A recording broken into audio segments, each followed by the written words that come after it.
अस्पताल में पकड़ा गया चोर, लोगों ने की जमकर पिटाई, पहले भी दे चुका है चोरी की वारदातों को अंजाम।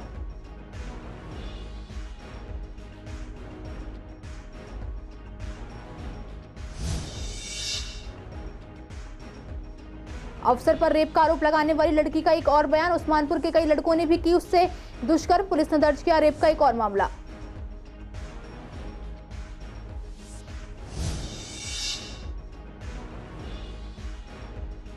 हड़ताल पर बैठी घरों में काम करने वाली मेड कुत्तों के आतंक से परेशान है पूर्वी दिल्ली के लोग, कई बार कर चुके हैं एमसीडी को शिकायत।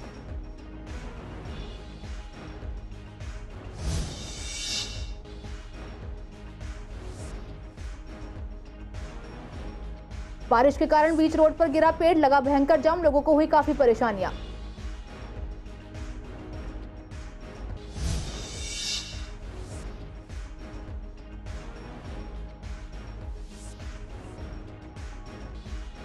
चार दिन बाद है गणेश चतुर्थी, दुकानों पर मिलने लगी है नए डिजाइन की मूर्तियां, ग्राहकों का कहना महंगी बिक रही हैं मूर्तियां।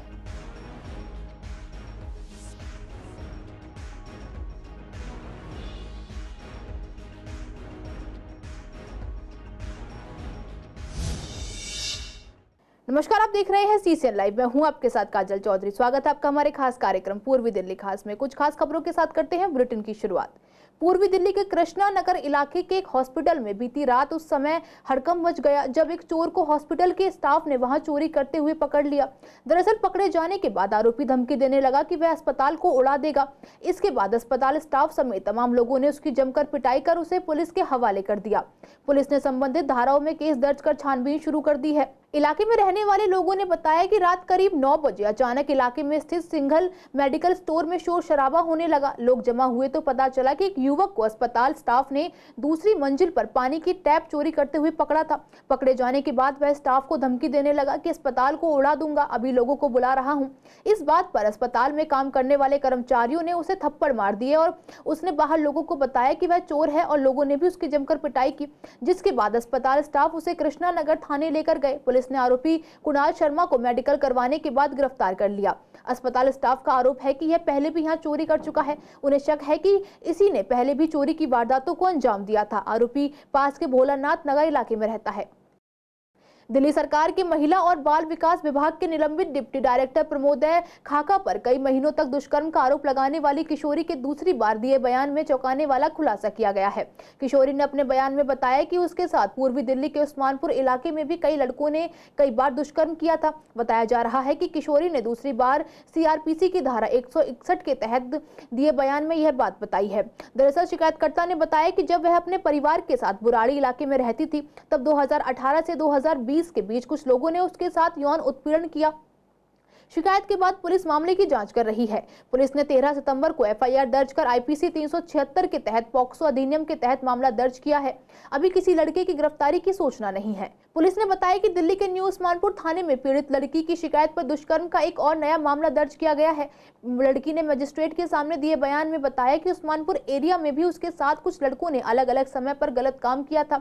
इसमें प्रमोदय खाका आरोपी नहीं है। यह उत्तर पूर्वी जिला का मामला है। आपको बता दें कि इस लड़की ने पहले यह बयान दिया था कि प्रमोदय खाका ने उस दौरान उसके साथ लगातार कई बार दुष्कर्म किया था जब वह उसके घर रह रही थी। लड़की के पिता की मौत के बाद खाका उसे अपने घर ले गए थे क्योंकि वह इस परिवार के मित्र थे। लड़की ने यह भी बयान दिया था कि यह बात उसने खाका की पत्नी को भी बताई थी और पत्नी ने उसे गर्भ गिराने की दवाई दे दी थी। उसके बयान के बाद खाका और उसकी पत्नी दोनों को गिरफ्तार किया गया और वे जेल में है। लड़की को अस्पताल में दाखिल कराया गया था क्योंकि उसकी हालत काफी ज्यादा खराब थी। अस्पताल में ही उसने पहली बार यह चौंकाने वाला आरोप लगाया था। इस समय पूर्वी दिल्ली के अधिकतर लोग कुत्तों के काटने से परेशान हैं। कहीं 14 साल के बच्चे को कुत्ते के काटने से मौत हो जाती है तो कहीं किसी प्रोफेसर को कुत्ता काट लेता है और उसके बाद हंगामा हो जाता है। कई बार कुत्तों को हड़काने और धमकाने के कारण पड़ोसियों में लड़ाई भी हो जाती है। ताजा मामला शिवम एनक्लेव का है, जहां आज घरों में काम करने वाली तकरीबन 100 से 150 महिलाएं धरने पर बैठ गई हैं और किसी भी घर में काम करने नहीं गई। ऐसा शायद पहली बार हुआ है कि इन महिलाओं का कहना है कि यहाँ कई कुत्तों ने महिलाओं को काट लिया है। कुछ स्ट्रीट डॉग्स हैं जिन्हें कोई पकड़ता नहीं है, जिस कारण ये कुत्ते इन काम करने वाली मेड्स पर भौंकते हैं। ऐसे में सोसाइटी के जनरल सेक्रेटरी कहते हैं कि कई बार एमसीटी को शिकायत कर चुके हैं लेकिन कोई कार्रवाई नहीं होती है, जिसकी वजह से आज मजबूरन यहाँ हड़ताल कर रहे हैं। उनका कहना है कि इन कुत्तों को यहाँ से हटाया जाए तभी वो काम पर लौटेंगी। इनका एक वजह है, काफ़ी दिनों से पिछले 1-1.5 साल से लगातार यहाँ के स्ट्रे डॉग्स ये जो ये कुत्ते हैं यहाँ पर क्या नाम सड़क पर घूमने वाले लगातार काम वालियों को काट रहे हैं, उनमें इंक्लूडिंग मेरी वाइफ को भी काटा है। और मैंने जीटीबी में जाके लाइन में लग के 16-17 इंजेक्शन लगवाए, क्योंकि हर इंजेक्शन के बाहर उनके ऊपर इम्यूनोग्लोबुलिन का इंजेक्शन दिया जाता है, टीटी दिया जाता है, एंटी रेबीज़ दिया जाता है। और दूसरे, अगर कोई डायबिटिक पेशेंट हो उसके पैर में, तो आपको पता है वो पैर भी एलिवेट कराया जा सकता है अगर वो गैंग्रेन हो जाए। मेरी गवर्नमेंट से भी और सुप्रीम कोर्ट से भी, मेनका गांधी से भी, जो भी इसके कंसर्न्ड ऑफिसर से, सबसे मेरी एक रिक्वेस्ट है, हाथ जोड़ के इस समस्या का समाधान बहुत जल्दी से किया जाए, ताकि अफेक्टेड लोग आए दिन, कोई 14 साल का बच्चा, कोई 4 साल का बच्चा, कोई प्रोफेसर, जगह जगह की उनके पास, सबके पास जानकारी। एमसीडी को लगातार संपर्क में हम करते रहते हैं। वो क्या करते हैं, इनकी जो है स्टेलाइजेशन, वैक्सीनेशन करके यहीं पर ही छोड़ देते, कहते हम इनको रिलोकेट नहीं कर सकते। इन काम वालियों की जगह जगह इन बिचारियों को एक उदाहरण है, जो 3 महीने का बच्चा है जिसकी गोद में, उसको डिलीवरी अभी 3 महीने पहले उसको कुत्ते ने काट लिया। एंटी रेबीज इंजेक्शन देने के बाद डॉक्टर ने मना कर दिया, बच्चों को दूध नहीं पिलाया जा सकता। अरे ये कुत्ता काट लेता है, कुत्ता से बचाना मुश्किल बड़े आता है, चुपके काट लेता है। इससे ये का कोई समाधान निकलना चाहिए। अरे काफ़ी दिन हो गए, सारे दिन हो गए, काफ़ी दिन हो गए। अब ये हफ्ता भर ज़्यादा ही पीछे लगा हुआ है। 1 साल पहले मुझे भी यहाँ कुत्ते ने काटा था और हमने यहाँ पे कुछ एक्शन उठाया, तो हमें दोनों बहनों को धमकी दी गई। मेरी बहन को यहाँ तक कि थप्पड़ तलक का उठाया गया। 40-20 में वो लोग भैया रहते हैं, वो कुत्तों की बहुत वो करते हैं। वो कहते हैं एनजीओ मेरे साथ है, पुलिस वाले मेरे साथ है, तुम कुछ नहीं कर सकते। उनको जो है, जब हमें नहीं पता ये पालते हैं उन्हें या क्या करते हैं क्या नहीं करते, हमें नहीं पता, लेकिन उन कुत्तों को उनके बच्चे गोद में लेकर घूमते हैं शिवम के अंदर। हम तो यहाँ काम करने आते हैं जी, अपने सीधे स्वभाव काम करके चले जाते हैं, गाड़ी के नीचे कुत्ते घुसे रहते हैं। हम इसलिए बैठे हैं, अब हमारे साथ में बहुत ही ज़्यादा हद हो गई है कुत्तों के लिए।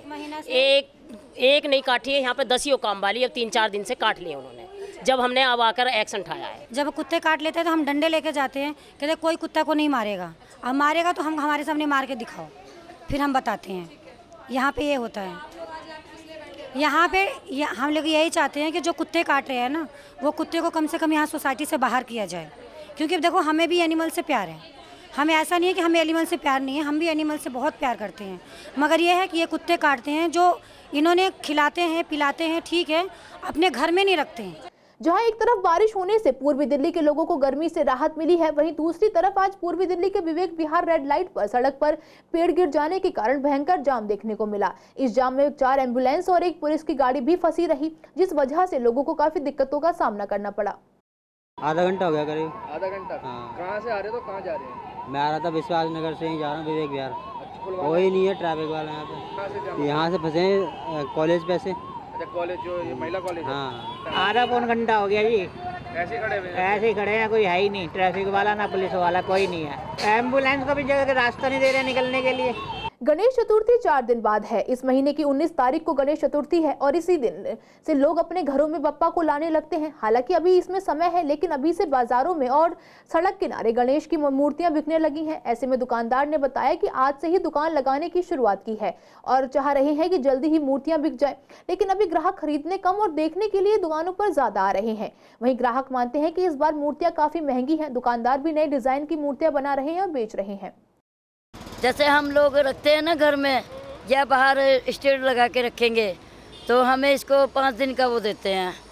5 दिन के लिए इसकी पूजा करते हैं, इसके नियम करते हैं पूरे, उसमें हमारे को थोड़ा सा अच्छा लगता है। तो कब ले जाओगे आप? अभी आप खरीदने आए हो या सिर्फ देख रहे हो? नहीं, अभी तो पसंद करने आई हूँ, देखने आई हूँ।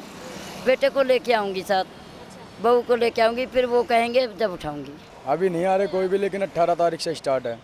नहीं, अभी तो लगा है हमने ठिया, बाकी देखते हैं। वो भगवान की मूर्ति लगा रखी है तो क्या ना क्या तो कुछ ना कुछ तो होगा ही। शुरुआत से तो यही है, 2500, 2000, 1000, 1500, 600, 700, 800, 900 ऐसे माल लगता है। हाँ, साइज पे डिपेंड करता है। कलकत्ता का माल आता है, कलकत्ता के प्योर मिट्टी का। हाँ, मांगते मिट्टी की, मांगते ज़्यादा। अब तो डिजाइन ही चाहिए, डिजाइन ही चाहिए बस, माल वही बिकता है। रेट तो मैम जब गिराके लगेंगे जब भी पता पड़ेगा, कुछ कह नहीं सकते। ये तो देखो जी, बिक गया तो ठीक है, वरना घर में रखा रह जाता है। शाहदरा जिले की एंटी नारकोटिक्स टास्क फोर्स की टीम ने एक ड्रग तस्कर को गिरफ्तार किया है। उसके पास से 105 ग्राम स्मैक बरामद की गई। डीसीपी रोहित मीणा ने बताया कि गिरफ्तार आरोपी की पहचान कलंदर कॉलोनी दिलशाद गार्डन के रहने वाले फिरोज अली उर्फ विक्की के रूप में हुई है। डीसीपी ने बताया कि पुलिस को कलंदर कॉलोनी इलाके में स्मैक बेचने की गुप्त सूचना मिली थी।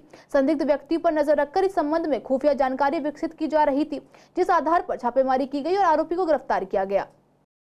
उत्तर पूर्वी जिले के एएटीएस और एनईडी की टीम ने 2 कुख्यात ऑटो लिफ्टर्स को गिरफ्तार करने में सफलता हासिल की है। पुलिस ने इन ऑटो लिफ्टर्स के कब्जे से विभिन्न पुलिस स्टेशनों से चोरी हुए 8 2 पहिया वाहन, 6 मोटरसाइकिल और 2 स्कूटी भी बरामद की है। पुलिस टीम को सूचना मिली थी कि 2 अनजान व्यक्ति इलाके में घूम रहे हैं। पुलिस ने जाफराबाद मेट्रो स्टेशन के पास जाल बिछाया और मुखबिर के कहने पर नीले रंग की स्कूटी पर जा रहे 2 व्यक्तियों को चेकिंग के लिए रुकने का इशारा किया, लेकिन उन्होंने भागने की कोशिश की तो पुलिस टीम ने उन्हें दबोच लिया। वहीं एएटीएस इंस्पेक्टर विनोद अहलावत के नेतृत्व में टीम का गठन हुआ, जिसमें एएसआई सिद्धार्थ, एएसआई विकास, हेड कांस्टेबल पवित्र, हेड कांस्टेबल विपिन शामिल थे। पूछने पर वह वहां के संबंधित कोई कागजात उपलब्ध नहीं करा पाए जहां वह घूम रहे थे। पूछताछ करने पर आरोपियों की पहचान शाहनवाज उर्फ मोटे और आसिफ उर्फ फलक के रूप में की गई। यह दोनों ही वेलकम इलाके के रहने वाले हैं। लगातार पूछताछ करने पर उन्होंने कई ऑटो चोरी मामलों में अपने अपराध कबूल किए हैं। इन आरोपियों ने पुलिस पूछताछ में बताया कि वह शराब की लत को पूरा करने के लिए वाहन चोरी की घटनाओं को अंजाम दिया करते थे। फिलहाल पुलिस ने इन दोनों कुख्यात ऑटो लिफ्टर्स को गिरफ्तार कर सलाखों के पीछे पहुंचा दिया है और पुलिस आगे की कार्रवाई में जुट गई है। पूर्वी दिल्ली के श्यामलाल कॉलेज में इलेक्शन को लेकर एनएसयूआई और एबीवीपी के छात्र आपस में भिड़ गए। दोनों पार्टी ने जमकर नारेबाजी की। आज नॉमिनेशन की यानी नाम विड्रॉल करने की आखिरी तारीख थी, जिसको लेकर दोनों पार्टियों ने बाहर से छात्रों को बुलाकर बहुत नारेबाजी कराई। इस वजह से दोनों पार्टी के छात्र आपस में भिड़ गए। पुलिस ने दोनों पक्षों के स्टूडेंट्स को डिटेन कर दिया। कुछ घंटे बाद छात्रों को छोड़ भी दिया गया, लेकिन अभी भी पुलिस बल कॉलेज के बाहर तैनात है।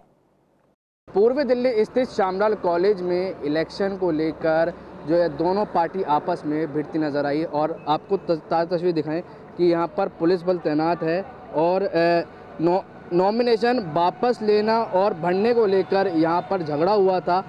आप देख सकते हैं कि तस्वीरों में किस तरीके से यहाँ पर पुलिस बल और अदर फोर्स भी यहाँ पर लगा रखी है। फिलहाल अगर बात की जाए यहाँ के माहौल को लेकर तो माहौल पूरी तरीके से शांत है और ये भी जानकारी मिल पाई कि एनएसयूआई ने बाहर से लोग बुला रखे थे और इसी को लेकर जो है सरगर्मी बनी रही। वहीं अगर एपीवी की बात करें तो एपीवी के जो छात्र हैं उन्होंने भी बाहर से बुला रखे थे। दोनों में नॉमिनेशन फाइल करने को लेकर जोरदार हंगामा भी देखने को मिला। वीडियो जर्नलिस्ट अतुल भारद्वाज के साथ Mohit Sharma, CCN live, Delhi. Gandhinagar police के हाथ एक अहम कामयाबी लगी है। पुलिस ने कुख्यात स्नैचर को गिरफ्तार किया है। पुलिस को गांधीनगर क्षेत्र के एक अपराधी की उपस्थिति के बारे में पीसीआर कॉल प्राप्त हुई। आपातकालीन कर्मचारी एसआई विवेक कुमार और एएसआई विनोद तुरंत मौके पर पहुंचे और कुछ लोगों ने एक संदिग्ध को पकड़ा, जिसकी पहचान संजय के रूप में हुई। पुलिस कर्मचारियों ने उसे तुरंत पकड़ लिया और उसकी तलाशी लेने पर चोरी के 4 संदिग्ध मोबाइल फोन बरामद हुए। आरोपी की निशानदेही पर चोरी की एक स्कूटी भी बरामद की गई। आरोपी संजय बेरोजगार है। वह हाल ही में जमानत पर रिहा हुआ था और अपने पैतृक स्थान गया था। वह लगभग 10 दिन पहले अपने मूल स्थान से लौटा और अपनी दैनिक जरूरतों को पूरा करने के लिए फिर से अपराध करने लगा। देश के यशस्वी प्रधानमंत्री नरेंद्र मोदी के आह्वान पर मेरी माटी मेरा देश कार्यक्रम पूरे भारतवर्ष में चलाया जा रहा है, जिसके तहत लगभग सभी बीजेपी कार्यकर्ता अमृत कलश यात्रा निकाल देश के हर एक नागरिक से एक चुटकी माटी, एक चुटकी चावल एकत्रित कर रहे हैं, जिससे शहीदों की शहादत को नमन करते हुए कर्तव्य पथ के समीप अमृत वाटिका का भव्य निर्माण किया जा सके। उसी कड़ी में आज उत्तर पूर्वी दिल्ली के सांसद मनोज तिवारी द्वारा खजूरी चौक पर स्थित कारगिल शहीद नायक दिनेश चंद्र शर्मा के शहीदी स्मारक पर आयोजित एक कार्यक्रम में शहीद के परिवार से मोदी के अभियान मेरी माटी मेरा देश के तहत अमृत कलश में स्मारक की माटी ग्रहण की और शहीद स्मारक पर पुष्पांजलि अर्पित की। उसके बाद स्मारक पर लगभग 75 पौधे लगाकर अमृत वाटिका का सृजन किया। देखिए, मेरी माटी मेरा देश नरेंद्र मोदी जी के द्वारा एक अभियोजित कार्यक्रम है, जहां इस देश के इंडिया गेट पे देश के प्रत्येक गांव से संभवतः जितने घरों से हो सके प्रत्येक घर से मिट्टी या 2 कण चावल आए और अमृत वाटिका बन रही है हमारे देश के शहीदों के लिए। वहां पे वो कलश लगाए जाएंगे। अमृत वाटिका हमेशा से शहीदों की याद में रहेगी। आज हम लोगों ने अपने क्षेत्र के अमर शहीद नायक दिनेश चंद्र शर्मा जी के माता पिता और परिवार की उपस्थिति में उनके हाथ से भी हमने इस कलश में थोड़ी मिट्टी डाली है और इसको हम लोग उस अमृत वाटिका में स्थापित करेंगे। आज के लिए इस बुलेटिन में बस इतना ही। हर रोज ऐसी नई खबरें देखने के लिए देखते रहिए CCN लाइव। नमस्कार।